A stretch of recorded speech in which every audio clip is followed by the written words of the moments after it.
Media Islamnet dan radio kesayangan Anda menghadirkan.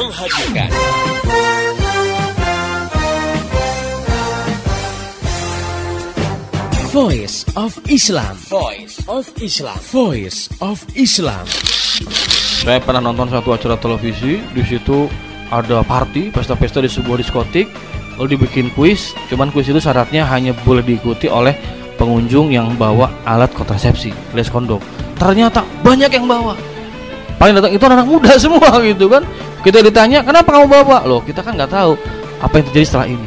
Wow, jadi mereka sudah sedia payung sebelum hujan gitu ya. Sedia kondom sebelum berzina. Astagfirullahaladzim ya. Kenapa kok seperti terjadi? Karena satu, karena kita sudah hidup di alam sekuler.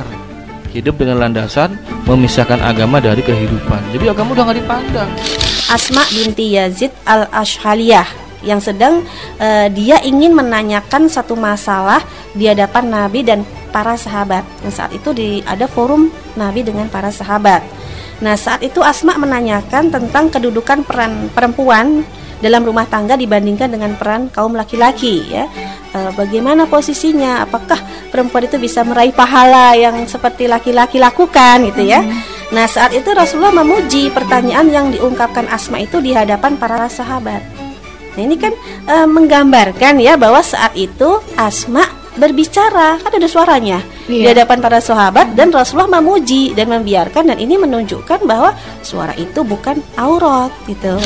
Dalam Islam, kehidupan laki-laki dan perempuan itu diatur baik dalam kehidupan umum, misalnya dalam pergaulan di sekolah, di terminal, di jalanan umum, di perkantoran ya gitu. Dan juga di dalam kehidupan khusus di dalam rumah. Jadi memang Islam sudah memberikan batasan-batasan di mana laki-laki dan perempuan itu di dalam bergaul, berkomunikasi itu memiliki aturan-aturan tertentu. Jadi bukan berarti dengan diatur dipisahkan gitu ya kehidupan laki dan perempuan, benar-benar laki perempuan tuh nggak boleh ngomong, nggak boleh ketemu gitu. Ada yang mungkin menganggap kejem banget Islam tuh ya, jadi kayak di karantina gitu laki dengan perempuan. Tidak demikian. Namun ini catatan pentingnya, bukan berarti diperbolehkan jadi segalanya jadi boleh gitu ya. Dalam persoalan yang bersifat pribadi, nah ini tidak boleh laki-laki dan perempuan yang bukan mahramnya itu menjalin hubungan khusus gitu ya tanpa disertai mahram.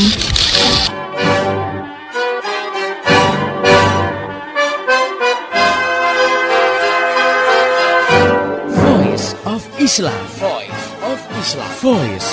Islam.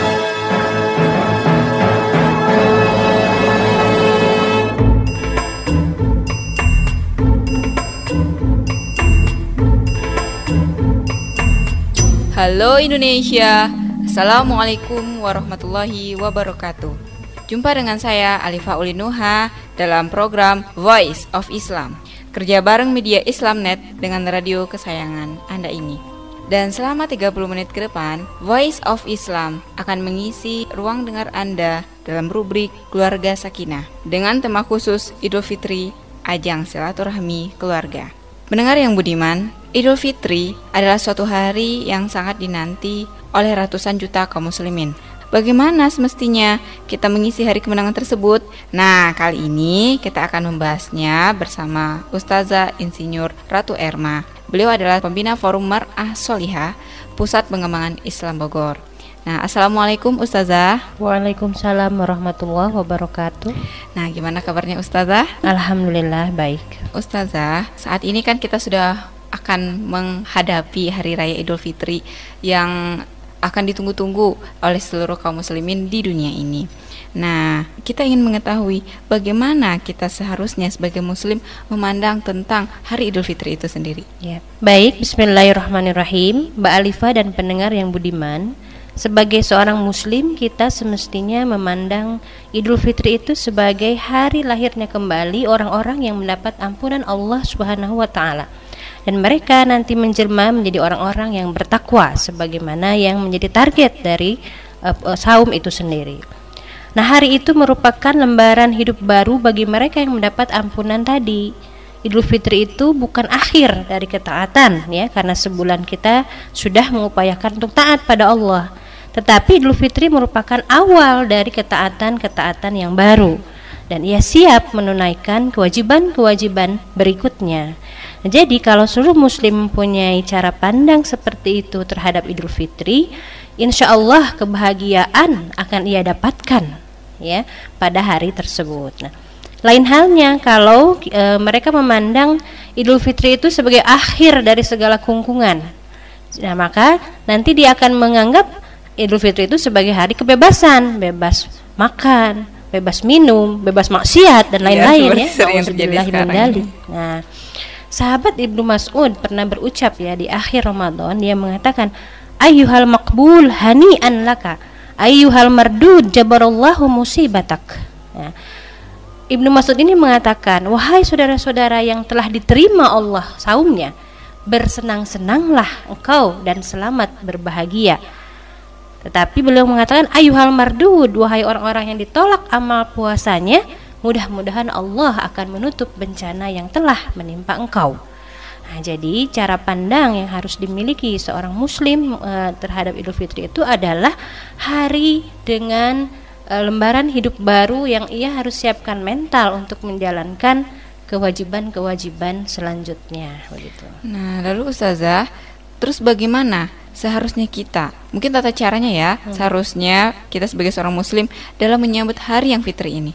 Iya, kita seharusnya melepas Ramadan itu dan menyongsong bulan Syawal itu dengan seindah-indahnya penyambutan dan salam ya.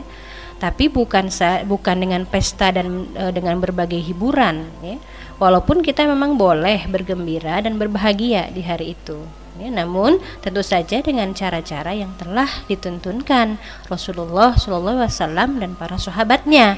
Nah, dengan apa itu? Nah, yaitu dengan banyak mengucapkan takbir ya, Allahu Akbar ya. Allahu Akbar, Allahu Akbar. Nah, itu insyaallah ya semuanya sudah mengenal itu. Kemudian juga dengan tahmid dan juga dengan banyak beristighfar, memohonkan ampun ya. Astagfirullahalazim. Nah, betul. Nah, kalimat takbir tadi itu insyaallah akan menggemparkan ya, menggetarkan setan-setan yang siap menunggu manusia untuk kembali bertarung dengan mereka pasca Ramadan. Nah, gitu. Ya, ini juga harus diingat. Jadi setelah Ramadan itu dia selesai, kemudian Syawal kita insya Allah ketika diterima menjadi orang yang fitrah ya, suci kembali, ini harus ada persiapan nih, siap-siap, karena Syawal dan seterusnya 11 bulan ke depan itu ini kita juga masih ditunggu oleh setan-setan lawan kita ya, agar kita sukses menjalani 11 bulan mendatang hingga masuk ke Ramadan berikutnya. Nah, kemudian yang kedua, Allah memerintahkan kita saat akhir Ramadan itu untuk memberi sedekah fitri atau kita mengenal dengan zakat fitrah. Nah, yang waktu pelaksanaannya paling lambat sebelum sholat Id ya, sholat Idul Fitri. Nah, dan tentu saja yang berikutnya saat pagi hari kita menunaikan 2 rakaat sholat sunnah Idul Fitri. Jadi begitu ya yang telah dituntunkan ya, bagaimana kita menyambut hari raya kemenangan itu gitu. Jadi jangan sampai ada yang ketinggalan satu pun ya Ustazah ya, tata cara yang tadi harapannya. Nah, terus kalau kita ingin melihat di kebiasaan Indonesia mungkin saat ini gitu ya, Idul Fitri erat kaitannya dengan silaturahim. Nah, mungkin kumpul-kumpul keluarga bersama sanak saudara, mungkin kerabat dan juga dengan tetangga dekat. Nah, terus kan mungkin mereka saling bermaaf-maafan, terus biasanya dengan adanya jamuan makan ke rumah kita untuk tetangga kita. Nah, terus bagaimana kita menyikapi hal ini? Iya. Silaturahim itu salah satu amalan yang harus dilakukan saat momen Idul Fitri ya. Meski sebenarnya silaturahim itu tidak hanya harus dilakukan saat Idul Fitri atau Lebaran itu. Salah besar jika silaturahim hanya dilakukan saat Lebaran. Nah, silaturahim itu sebenarnya adalah amalan wajib yang waktunya bisa dilakukan kapan saja bila ada kesempatan yang memang baik gitu. Nah, ini sedikit saya akan menggambarkan ya makna silaturahim ya. Secara bahasa silaturahim itu bermakna hubungan kekerabatan. Jadi silah itu hubungan, arham itu kerabat yang ada kaitannya dengan satu rahim, jadi senasab ya. Nah, sementara makna syar'i ya atau definisi syar'i dari silaturahim itu yang ini juga telah banyak dirumuskan oleh para ulama, diartikan dengan suatu ungkapan ya tentang berbuat baik kepada kerabat atau orang yang memiliki hubungan nasab melalui perkawinan, untuk saling berkasih sayang, bersikap lemah lembut kepada mereka, kemudian juga membantu mengatur ya dan memelihara urusan mereka meskipun jarak mereka jauh dan mungkin kondisinya buruk gitu. Ada keluarga kita yang sedang tertimpa musibah, ujian dan lain-lain. Nah, meskipun kondisinya begitu, maka tentu itu harus diberikan perhatian. Nah, bentuk dari silaturahim itu sendiri ya tidak mesti diwujudkan dengan saling berkunjung atau bertatap muka, muwajahah ya, tidak harus seperti itu ya, tetapi bisa dengan berkirim kabar ya via surat, kalau SMS via kan, SMS atau ada bingkisan, mengirim bingkisan atau kiriman uang ya, atau transfer dan sebagainya ya. Dan memang sudah seharusnya kalau di momen Idul Fitri itu di mana semua orang biasanya libur dari aktivitas kerja atau cuti gitu ya, tentu sangat baik bila digunakan sebagai ajang kumpul-kumpul bermuwajahah ya, tatap muka dengan keluarga dan kerabat kita. Nah, namun kalau dilihat dari definisi silaturahim tadi, tetangga dekat dan teman-teman kita itu tidak termasuk dalam kelompok saudara atau kerabat ya. Jadi hubungan yang ada antar kita dengan tetangga dan teman itu adalah hubungan persaudaraan muslim yang kita sebut dengan sila ukhuwah, bukan silaturahim. Nah, jadi silaturahim ini sudah ada batasannya, siapa-siapa saja yang kita harus menjalin hubungan dengan mereka. Nah, itu yang perlu difahami ya oleh kaum muslimin. Jadi kata silaturahim ini tidak seperti yang dipahami sekarang, ke tetangga silaturahim, ke teman kita silaturahim, itu keliru, penyebutannya itu keliru ya. Yang silaturahim ini hanya kepada kerabat saja, sementara kepada tetangga atau kawan dekat kita itu kita sebut dengan silah ukhuwah begitu ya. Nah, jadi tidak ada masalah ya saat Idul Fitri itu kumpul keluarga, karena memang silaturahim itu wajib ya. Juga di situ tetap muka dan ada jamuan makan, itu saya pikir sangat baik dilakukan gitu. Pendengar yang budiman, nah jadi jangan sampai salah menggunakan kata antara silaturahim dengan sila ukhuwah. Jadi kalau untuk silaturahim itu hanya untuk keluarga yang memang senasab dengan kita, tetapi kalau yang mungkin tetangga atau mungkin teman dekat kita, ya berarti itu menggunakan sila ukhuwah. Nah, kembali lagi Ustazah, terus hal-hal apa yang wajib kita perhatikan saat kita akan berkumpul atau mungkin bersilaturahim dengan keluarga atau kerabat dekat kita itu? Nah, pendengar yang budiman, tentu kalau kita berkumpul atau bersilaturahim dengan keluarga kita, kita perlu memperhatikan hal-hal yang wajib yang harus kita lakukan pada saat itu. Jangan kemana-mana, kita akan bahas pertanyaan itu setelah kita dengarkan lagu yang berikut ini. Tetap setia di Voice of Islam. Allahu Akbar, Allahu Akbar, Allahu Akbar. La ilaha illallah, Allahu Akbar. Allahu Akbar, walillahil hamd.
pernah terbuat, terhapuslah sudah di hari Lebaran. Mari kita saling memaafkan di hari yang indah, fitri dan bahagia. Sebulan lamanya kita menahan nafsu dan cobaan di bulan Ramadan.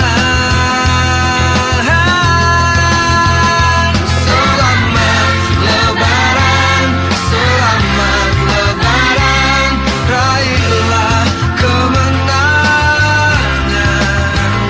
Selamat Lebaran, selamat hari Lebaran. Mari kita saling memaafkan. Selamat Lebaran, selamat Lebaran, raihlah kemenangan. Selamat Lebaran, selamat hari Lebaran. Mari kita saling memaafkan. Selamat hari Lebaran.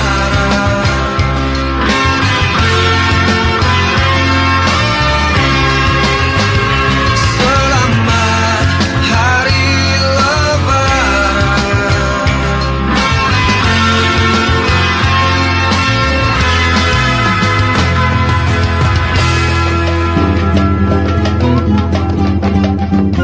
hari Masih Anda ikuti Voice of Islam, persembahan media Islamnet dan radio kesayangan Anda ini.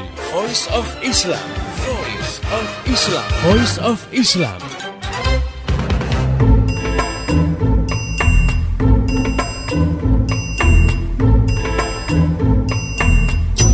Masih di Voice of Islam, kerja bareng media Islamnet dengan radio kesayangan Anda ini.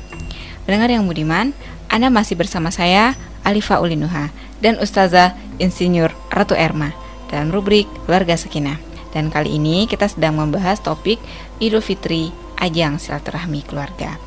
Baik, langsung saja kita lanjutkan bincang-bincang kita dengan Ustazah Insinyur Ratu Erma. Tentu kalau kita berkumpul atau bersilaturahim dengan keluarga kita perlu memperhatikan hal-hal yang wajib yang harus kita lakukan pada saat itu. Satu hal yang baik kalau kita mau berkumpul dengan keluarga itu membawa anak-anak kita ya, atau yang belum berkeluarga mungkin membawa adik-adik kita atau kakak kita ya, untuk bertemu dengan keluarga besar dari pihak ayah dan ibu kita. Nah, ini dimaksudkan agar anak-anak kita itu mengenal lebih dekat ya siapa kakek dan nenek mereka ya, Pak D atau Bu Le kalau di Jawa ya, kalau di Sunda Uwa ya, atau juga paman dan bibi gitu ya. Kalau di Padang mama ya, nah, atau saudara sepupu dan seterusnya. Nah, dan ini harus dibudayakan agar hubungan baik keluarga kita tetap terpelihara sampai nanti kita meninggal. Nah, anak-anak kita lah nanti akan meneruskan silaturahim kita itu. Jangan sampai keturunan kita kehilangan obor istilahnya ya. Jadi tidak tahu saudara-saudara dari orang tua mereka. Ya, ternyata ada mereka punya saudara yang ternyata dekat ya, sekandung dan seterusnya, ada saudara-saudara yang satu nenek dan lain itu kita anak-anak kita tidak mengerti dan bahkan mungkin tidak kenal. Sementara tadi silaturahim itu adalah hukumnya wajib gitu. Nah ya, nah baik pendengar yang budiman ya, kadangkala memang kita nggak bisa pungkiri ya, dalam keluarga itu terjadi ada konflik interest ya, ada perselisihan paham, ketersinggungan ya dan lain-lain. Nah, kondisi ini kan mengganggu hubungan ya, bahkan sampai memutuskan silaturahim. Nah, kaitan dengan hal ini Rasulullah SAW ya sangat memuji pihak yang pertama kali berinisiatif untuk menyambungkan kembali tali silaturahim yang sudah terputus tadi. Nah, dalam hadis riwayat Al-Bukhari, Rasulullah SAW mengatakan saat beliau ditanya seseorang ya tentang amalan apa yang dapat memasukkan dia ke surga, maka jawab Rasul, engkau menyembah Allah dan tidak menyekutukannya dengan sesuatu apapun, mendirikan salat, menunaikan zakat dan menyambung silaturahim. Dan sebaliknya Rasulullah sangat mengecam orang yang memutuskan silaturahim ya, dalam hadisnya la yadkhulul jannah qati'ur rahmi, tidak akan masuk surga orang yang memutus hubungan kekerabatan, ya. Begitu ya. Jadi dalam suasana kumpul-kumpul tadi, ya, kita harus lebih mengakrabkan diri, mendekatkan diri, ya, dengan keluarga. Nanti kita akan buat program-program, ya, dalam kumpul itu supaya tujuan tadi tercapai. Nah, dan bila mana ada perselisihan-perselisihan itu harus segera diselesaikan, ya, supaya hubungan di antara kerabat ini tetap terjalin baik, gitu, tetap harmonis, ya. Itu yang harus diperhatikan. Mungkin ada hal yang lain lagi, Ustazah? Iya. Yang harus juga difahami saat berkumpul, kita harus memperhatikan, ya, aturan berhubungan dengan kerabat dan saudara, ya, terutama hubungan antara lawan jenis, ya. Nah, untuk mewujudkan itu kita harus paham batasan tentang siapa saja sih yang dimaksud dengan kerabat, ya. Nah, kerabat atau arham itu terbagi dua. Yang pertama, kelompok ashab furud, ya, orang-orang yang berhak menerima waris. Dan itu ada 25 orang, ya. Nah, serta ada kelompok ulul arham sebanyak 10 orang. Nah, yang 25 orang itu diantaranya suami, ayah, kakek, anak kandung, saudara kandung laki-laki, kemudian anak laki-laki dari saudara kandung kita dan seterusnya, ya. Juga kemudian yang bagian perempuannya itu, ya, istri, ibu, nenek, ya, cucu perempuan dan seterusnya. Dan juga kelompok ulul arham, ya, paman, bibi, nah, masuk ke situ. Nah, kepada kelompok pertama ini, laki-lakinya mereka kita sebut dengan mahram. Nah, di depan mereka para perempuan dibolehkan tidak menutup aurat dan makan bersama mereka dalam satu meja makan, ya, serta sedikit, ya, bersenda gurau lah, ya, dengan mereka itu dibolehkan. Nah, tetapi kepada saudara lain yang bukan kelompok mahram seperti sepupu laki-laki, ya, maka perempuan harus menjaga aurat dan interaksinya dengan mereka.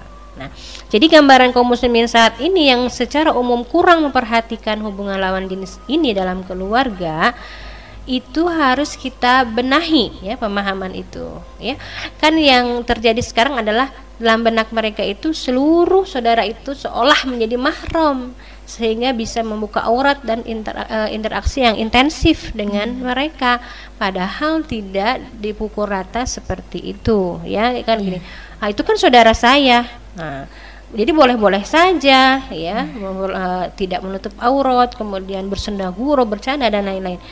Itu juga harus diperhatikan. Saya pikir ini harus mulai dibenahi, ya, pemahaman ini di tengah kaum muslimin, perlu disosialisasikan supaya suasana silaturahim tetap terjaga kesuciannya, gitu.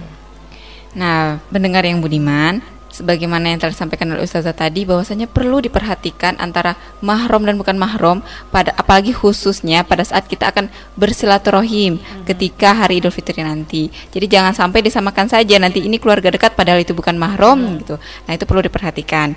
Nah, terus yang terakhir, Ustazah, bagaimana idealnya forum silaturahim Idul Fitri itu kita jalankan? Pendengar yang budiman, forum kumpul keluarga itu harusnya diisi dengan sesuatu yang berkah. Apa sih berkah itu?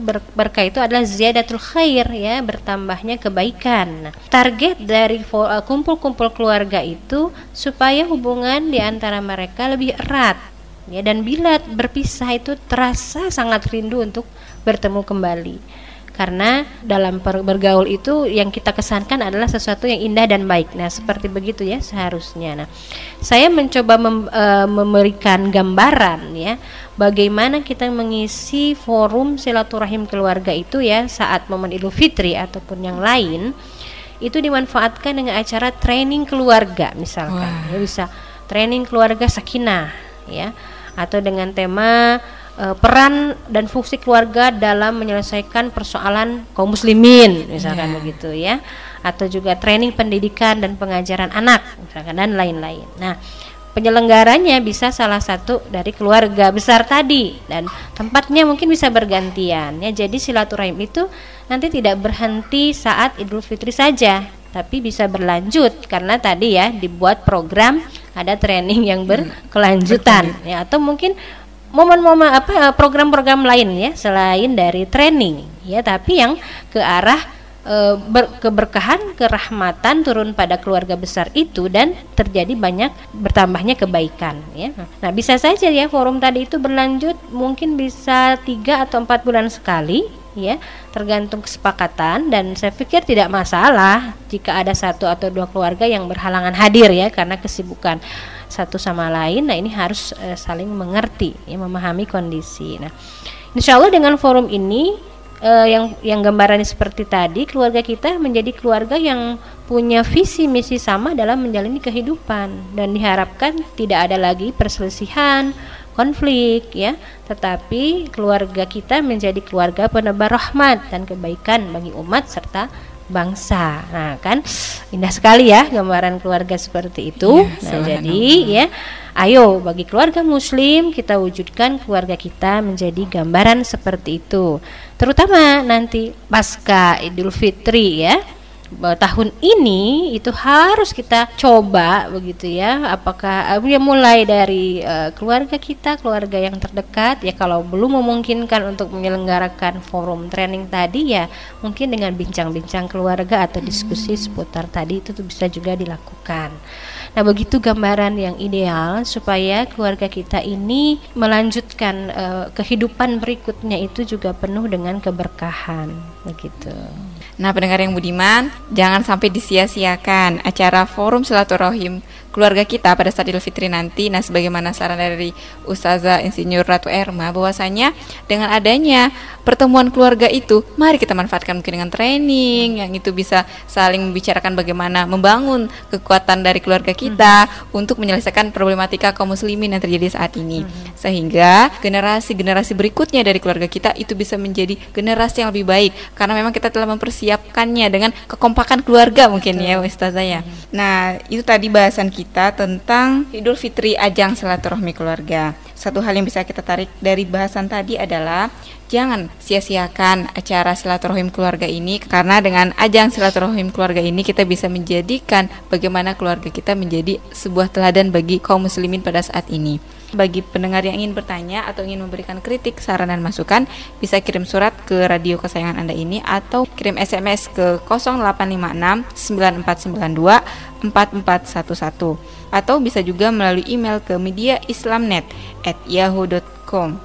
Untuk informasi lebih jauh tentang Voice of Islam, radio-radio di seluruh Indonesia yang menyiarkannya, topik-topik yang akan kita bahas, atau mungkin info-info lainnya, silakan klik di www.gaulislam.com. Saya Alifa Ulinuha dan seluruh kerabat kerja yang bertugas mengucapkan terima kasih kepada Ustazah Ratu Erma atas penjelasannya. Iya, sama-sama. Dan terima kasih juga buat para pendengar yang telah setia mengikuti acara ini. Pesan Alifa, sampaikan apa yang Anda peroleh dari acara ini kepada yang lain agar rahmat Islam bisa segera tegak dan tersebar termasuk di kota Anda yang tercinta ini. Mari menimbang masalah dengan syariah. Assalamualaikum warahmatullahi wabarakatuh.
datang hari Lebaran, marilah kita bersalam-salaman.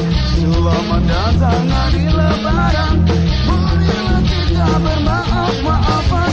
Selamat datang hari Lebaran, hapuslah semua kesalahan. Selamat datang hari Lebaran, kita saling ampun-ampunan, semuanya bergembira, semuanya bergembira. Selamat datang hari Lebaran, marilah kita bersalam-salaman. Selamat datang hari Lebaran, marilah kita bermaaf-maafan. Selamat datang hari Lebaran, hapuslah semua kesalahan. Selamat datang hari Lebaran, kita saling ampun-ampunan. Demikian tadi Voice of Islam. Voice of Islam. Semoga hikmah yang terkandung bermanfaat untuk kita semua. Amin, amin, amin. Ya Robbal Alamin. Kembali bisa Anda dengarkan Voice of Islam. Voice of Islam menghadirkan topik-topik seputar kehidupan kita esok hari di waktu dan gelombang yang sama.